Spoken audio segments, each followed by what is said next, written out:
This program was first broadcast on Canterbury's access media station, Plains FM, and was made with the assistance of New Zealand On Air. Today we've got an exciting day. I've got Rebecca, a good buddy and a community colleague. She works for Nourish, which is all about how we support children to eat well and enjoy their food, and that's what we'll be going on about. Thanks for joining us for Being Real Parents with me, Anna, and my colleague and buddy, Kate. We work in the parenting space. And it's here where we'll talk about our worlds as parents, the good, the not so good, and the hilarious, and mix this with what we know about behaviour and psychology.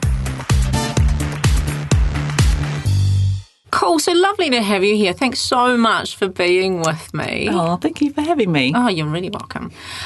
So we know that there's lots of parents, whānau, who find the feeding their tamariki challenging at times, including me, although I sound like I shouldn't, but actually it's so, what I'm trying to say is it's so normal that it's just so normal. Yeah.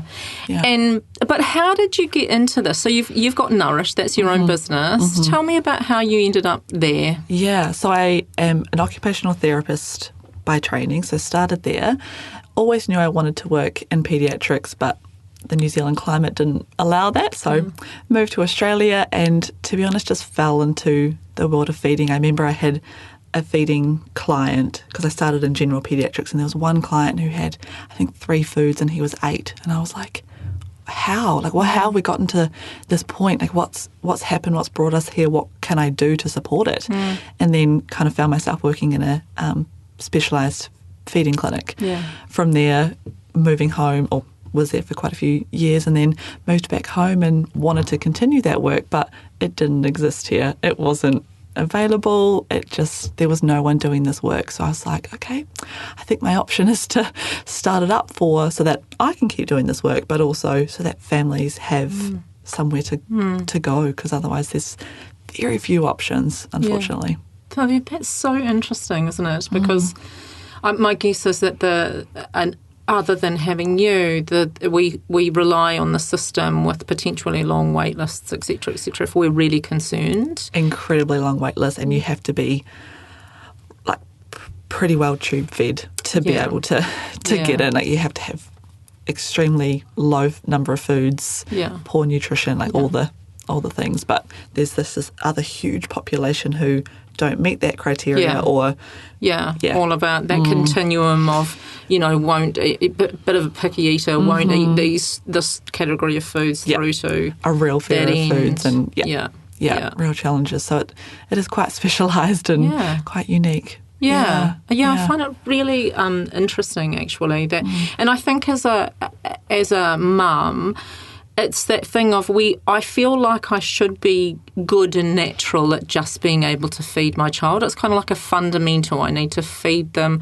Actually, there's a beautiful comedic strip by Michael McIntyre around that, where he demonstrates this beautifully. In fact, I'll link it to when we release this podcast, where basically he says that, our job is to feed our children, clothe our children, and then keep them clean. And those are the 3 things that are really hard. And if you can't feed your child, you feel all these feelings. As a parent, you're like, oh, I failed. I'm a failure. Yeah. Why can't I feed my child? Yeah. But, which I'm sure we'll get into later, there's a lot of reasons why children struggle with food. Yeah. And it's, very, very infrequently is it the parent, failing to meet that need, essentially. Quite. It is just so interesting. But I think the other thing is too is that there's just this general thing that comes with parenting that is guilt, associated with guilt and us wanting to get this right, and and that assumption that we should be just good at it, and how much social media potentially hinders that to go. You need to be having all these food groups and all the things and all the. Doing ABC, why are we not doing that kind of thing? So there's a lot to unpack. There's a few, there's a few people, organisations that I have stopped following for that very reason, because it's just got in the way of me feeling any kind of good about... How does that support a parent's mental health by following those? Yeah. Yeah. Mm-hmm. Yeah. Mm-hmm. Yeah. So, and that's okay to unfollow. It is okay. Unfollow places that actually make you feel good or accepted or heard, rather than make you feel terrible. Yeah, that's right. Validated, Yeah. as opposed to Yeah. guilty, ashamed. You're not doing this, you're not doing that. Yeah, Mm-hmm. yeah, totally, totally. Cool. I'm really looking forward to this. Me too. Nice. You're listening to Being Real Parents with Kate and Anna on Plains FM 96.9. Coolly. So we touched a bit on that, there's lots of different reasons about why food is a challenge for us. Yeah. Can you give me more about why? Yeah. I mean, I guess we did kind of briefly touch on it, but obviously it's something that we have to do 8 to 10 times a day. So we're constantly thinking about it, for one. Yeah. And media, social media, everything's drilled into us around nutrition. If we don't get nutrition and we have, it impacts behaviour, memory, concentration, well-being, health, like it, affects all these things. But that's what's kind of the focus in media and social media, and it takes away from actually in those starting solids years and those toddler years what's actually most important. Yes, I acknowledge that nutrition is important, but actually the relationship, connection, family, culture around food, autonomy, control, that's actually more important for long-term health and nutrition outcomes. I think there's such an emphasis on, the 0 to 5 being, if you don't get key nutrients here, that's it. Yeah. You can never come back from that, which is just, you can come back from that. You can always, we've got how many years to come back from that. But it's like anything, isn't it? When we talk about this, parenting, there's this assumption that we and our children aren't malleable, and we're so malleable. Neuroplasticity. Yeah.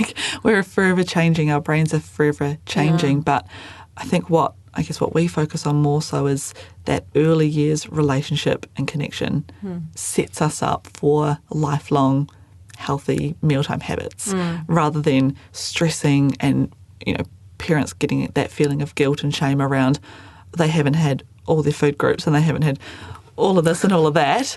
And actually, if we just focus on connection, that is going to come. Like, that's going to follow. So it is a big topic because it's, we're thinking about it 10 times a day and it's drilled into us, essentially. So the most important part of being able to feed our children is making that time around food enjoyable. Yeah, especially in that, I'd say, from 6 months when you start solids to probably 3 to 4 years old, the connection around food is so much more important because it plays on, I guess, a responsibility that we work on is that the parent's job is to, yes, provide the food, decide what's on offer and where it's on offer, but then it becomes the child's job to choose what they eat, how much they eat, which might be quite nice in the parent's sense of, that's your job, that's their job. Yeah. If we can stick to our jobs, eating can go well, as long as there's nothing else underlying it. Yeah, that's right. Because I'm thinking that what can also get in the way is, children feeling like they don't have enough autonomy around the food that's being presented. So no becomes an automatic, which has us, our anxiety levels rise and there's the start of it all, isn't it? There's the start. It really, really is, because as soon as they learn no, it's quite hard to come back from that. Yeah, exactly. So pretty much, obviously the first 6 months is you're kind of more in charge as the parent of, because the behaviour piece hasn't kicked in yet. But then once the behaviour piece kind of kicks in, it actually, the autonomy and control is the most important. And that's how you're going to get that expanded range of foods rather than trying to control how much food they're getting and just, So it's about kind of relaxing, which is a hard word to say, isn't it? I'm trying to figure out what we can compare it to in terms of parenting, because everything comes with some sort of worry behind it, doesn't it? It does. It really does. And obviously, especially food, the worry is health outcomes, which is quite worrying. But no, you're right. It's kind of unique. Mealtime parenting, I suppose, is quite a unique approach. But also, if there's the control, it makes it a lot easier for the child to go, okay, I'm in charge of how much my body needs. Yeah. I will choose to eat from the food that you have provided. Lovingly and carefully and time-consumingly provided. Yeah, that's right. So true, isn't it? Common food issues. So what would we... What's our scope here? I guess the biggest one, which kind of leads on to that, is food refusal and anxiety around trying new foods, very restricted range of foods, which I guess from my therapy lens, there's lots of reasons why, but on a general, it can come back to that control in what I'd probably say more the toddler years, comes back to more that control pieces. I'm going to keep restricting and restricting if there's no other control. Like if I can't control how much I get to eat, I'm going to control that because there's nothing else in my space that I can control except the food that goes into my mouth. So probably I guess the biggest common one is refusing to try any new foods. Fruits and veggies probably come to the top of that list. They're like, happily try a chocolate bar but won't try a fruit. I just want to add in there too is that I just don't want any parents to feel, guilt or shame around this whatsoever because it's so common. The other thing is as well is that kids pick up from those around them as well. Like my little one picked up off her sister that you can say no and refuse food, and so that became the thing that she would do, and then she started calling herself a picky eater, because that's what somebody had told her, and that appealed to her, and that's how that came to be. Right, and that I guess just shows the language that we use around food can be quite important. But no, you're right, it's so 95% of all children will go through phases of picky eating, restrictive eating, some kind of control or challenges around food. So I love that huge stat. It's incredibly common. It's really common. I don't like it, but I kind of do because it normalises it, doesn't it? Does. Yeah, it gives way to to go, actually, this is just. I mean, yes, it should be a phase. I use quote marks. It should be a phase, and if it's ongoing, then we possibly need some support around it. But a phase is normal. That happens. So that's where you'll see even foods that you could rely on would be eaten. No, I don't want to eat that, don't want to try that. So they'll start to reduce the number of foods. Yes. And I guess what's most important there is, I guess how you respond to that is don't then go, okay, well, I'm only going to offer chicken nuggets and chips. Yeah. I'm going to keep offering those foods. I'm going to keep exposing you to those foods. Coming back to what you were saying before, they do what people around us do. So having those family meal times where they can see other people eating their fruits and vegetables, even if they're not quite there yet, is really powerful from a long-term point of view. Yeah. Yeah, that's so interesting, isn't it? So we have so restrictive eating is a thing.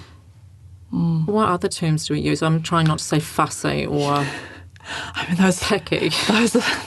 Those are the ones that come to mind, don't they? I think restricted is a nice selective, maybe. Okay. Yeah, selective. Yeah.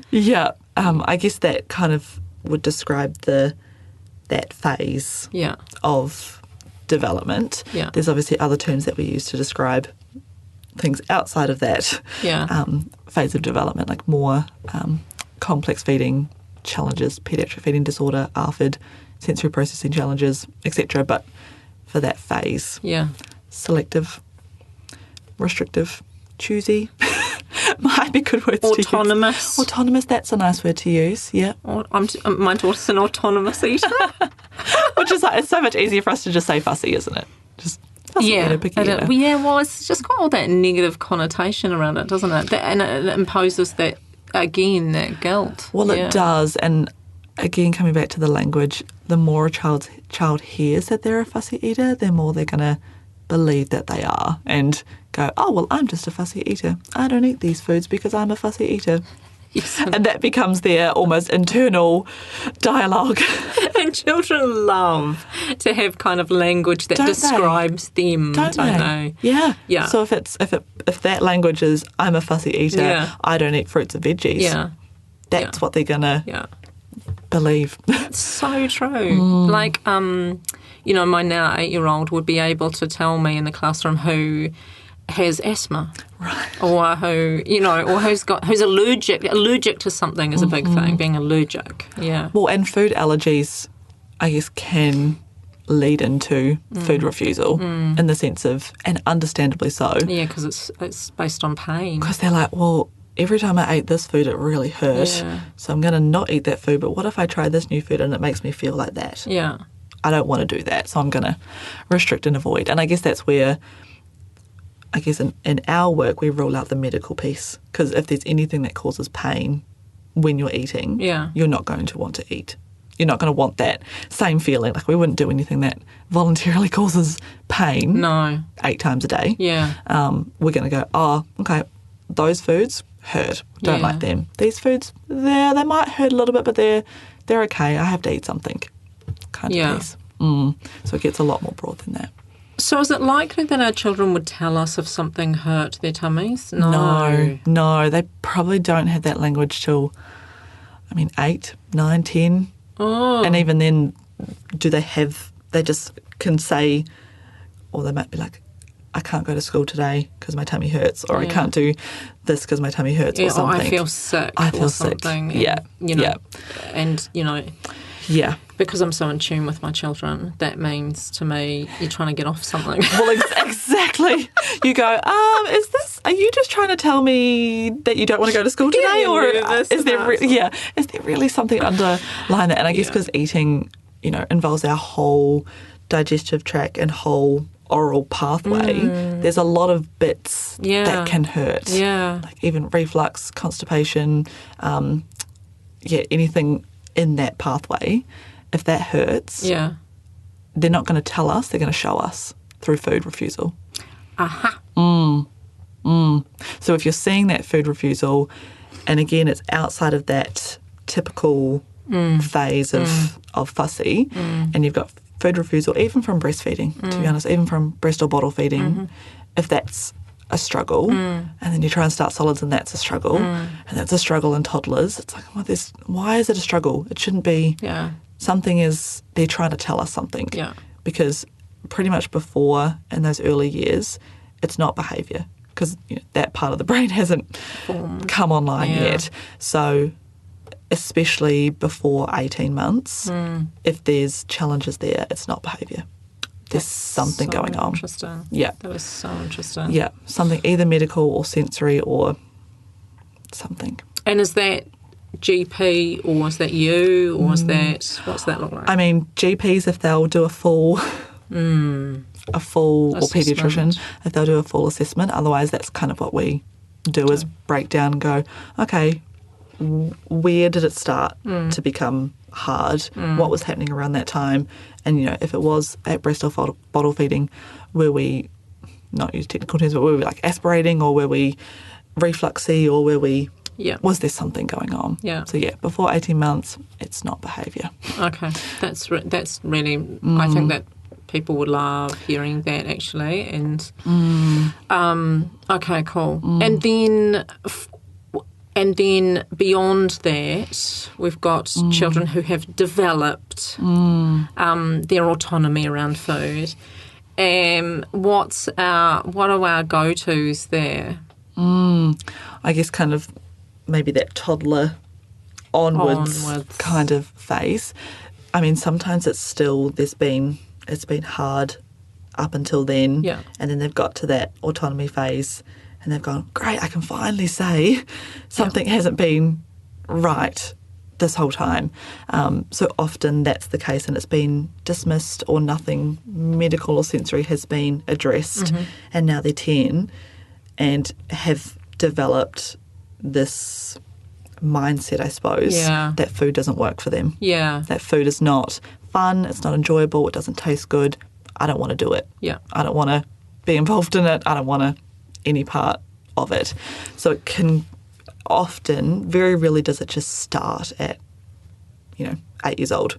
It's often been a journey that the family and the child have gone on, and something's been missed, basically, in that path. And often, I guess, when we go back, it's like, oh, was there gagging when they were starting solids and gagging on foods? It's like, yeah, outside of the normal range, but it just has been missed.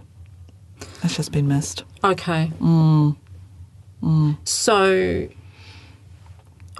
that's when there is something that's causing our children to dislike food. What about when it's purely environmental? Like, so for example, our children have picked up habits along the way. What are our best options to go to then when they're, 4-ish? Yeah. I guess there's no magic wand. I left it at home. I know, sorry. Right, that's it. I know. It's going to be creating some changes to mealtimes. Yeah. And if for a number of reasons you haven't been able to create, family mealtimes, and there's no guilt or shame around that, but for whatever reason it's been really hard, trying to work out what is achievable and sustainable for you to create that. Can we even sit at a little children's table all together for snack meals or on the floor? Yeah. Can we find somewhere to start and eat together, and then we can slowly move to a place that works for us? But it's going to be that slow, lots of exposure to foods, getting involved in baking, cooking. I know everyone says that, but it is very helpful.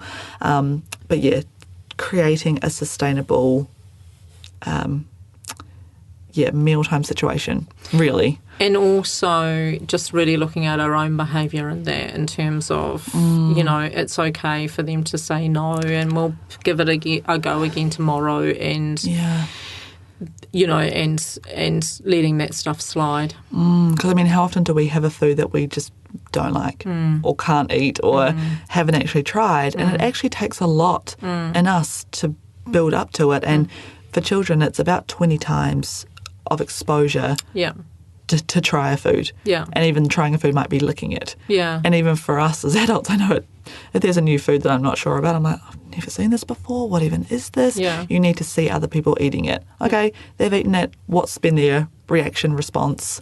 So just the exposure is really the key piece. Yeah, that's fascinating, isn't it? Because if you so if it's I don't know, pasta or something like that, and they're refusing pasta, they're going to have to see and and have exposure to pasta 20 times a minimum. Before they, and I can see how that doesn't happen, because we give up at about 4, don't we? Correct. We're just like, she doesn't eat pasta. Exactly. Exactly. And it's just, unfortunately, that slog. Yeah.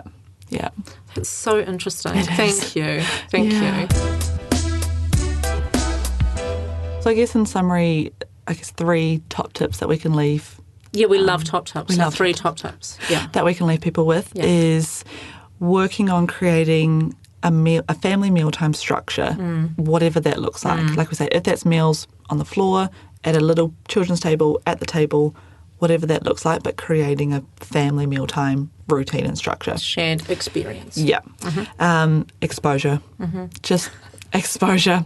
Cooking, baking, food shopping, gardening, anything that you can do. That's kind of the long slog piece, but it's the most important. Yeah, so they get a chance to see food in all its forms, try it when they can. Yeah. And often they'll try it when they're baking or cooking. Yeah. Because it's a different pressure, different environment, different setting. Yeah, that's and so on. interesting. Yeah. And the third one is, I guess, around language and perhaps a internal check-in of, you could even go back to, what was my childhood like around food? Like, what were my meal times like? Like, I know mine was, you sat and you finished everything on your plate and you ate your veggies and you hid them under the table and, you know, you did all the things. So acknowledging that meal times are different now and that's okay. Yeah. Acknowledging your experience of what meal times were like for you and then going, okay, how do I want my family meal times to look like? What can I be changing? What language can I be using? How can I be showing up differently to support this rather than hindering and going, oh, you're just a picky eater, you're just a fussy eater. Yeah. How can I support that and say, actually, we're learning about food? Because as soon as you flip and say we're learning about food, immediately the anxiety goes down. That's right. Yeah. Connecting. Yeah. Yeah. Nice one. Thank you so much. Oh, thanks for having me. Amazing. And we will place all the details of how to get in touch with Rebecca and Nurture and utilise her amazing skills and services on our posts. Cool. Thank you for tuning in again this week. For anything that we've referred to, head over to the Real Parents website or to Nourish website as well, or tune into previous episodes if you're interested in more of these podcasts. These can be found at Plains FM. Search for Being Real Parents. Ka kite and have a great week. Awesome. Thanks for being with us today. We hope you've learned that while parenting is challenging sometimes, that's totally normal. It's been fun having you with us. Keep being amazing.